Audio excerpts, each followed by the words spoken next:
I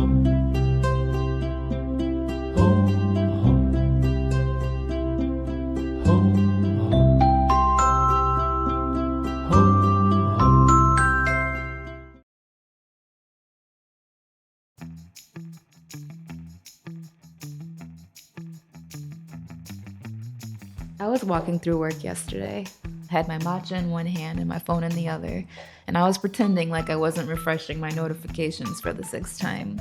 And then I caught myself wondering something that I think about a lot, and that is, do I want to be chosen or do I want to choose myself?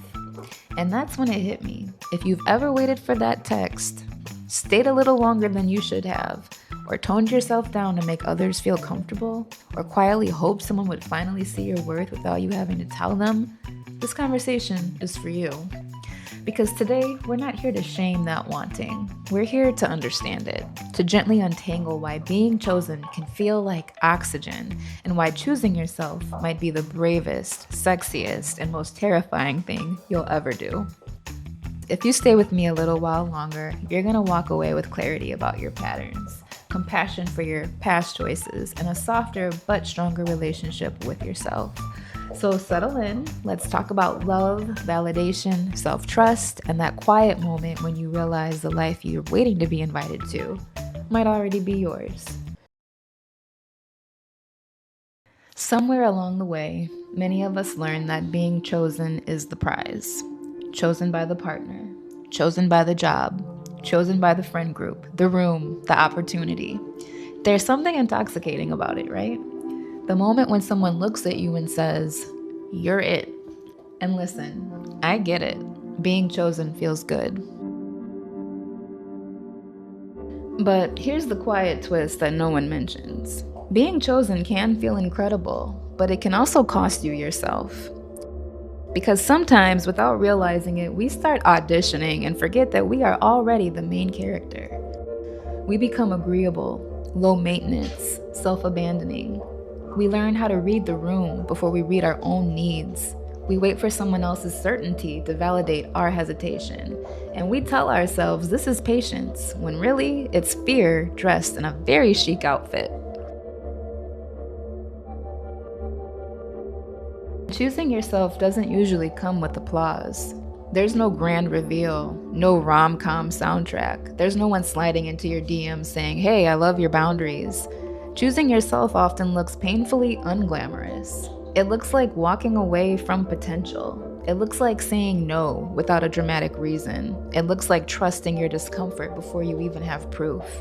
It's quiet, it's internal, and sometimes it's lonely. Because choosing yourself means you stop waiting to be picked. And when you stop waiting, you also stop bargaining. You stop saying things like, "If I just explain myself better, if I just give it more time, if I just shrink this need." You realize that clarity doesn't always come from answers. Sometimes it comes from honoring the question. And here's the part we don't romanticize enough. Choosing yourself doesn't mean that you don't want or need love. It means you refuse to trade your wholeness for proximity. It means you'd rather be alone than misaligned, peaceful instead of performed, rooted and not reactive. And that's not cold at all. That's actually emotional intelligence. Before we go any further, grab your journal and your pen, or you can carry these thoughts with you as you move through your day. Let them help you notice where you've been waiting and where you're ready to choose yourself.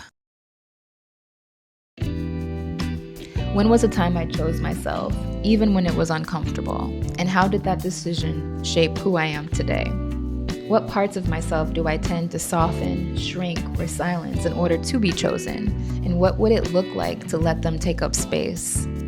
If I trusted myself fully, what decision would feel most aligned right now?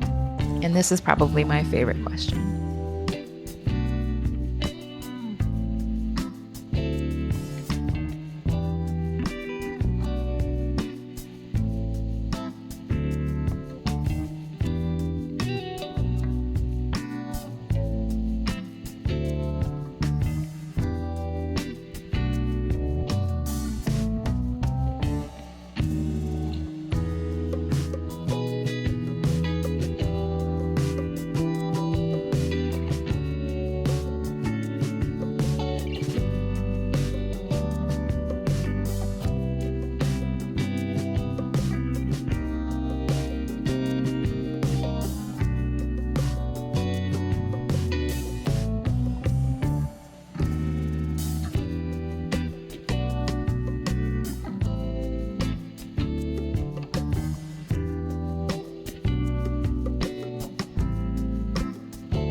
If this conversation landed somewhere tender for you, do me a favor, save this video. Let it be something you come back to when you're tempted to wait instead of choose. And in the comments, tell me this: what are you choosing yourself in right now? Not the polished answer, I want the real one. Remember this: you're not late, you're not behind, you're right on time for a life that feels like yours. I will see you on the next page.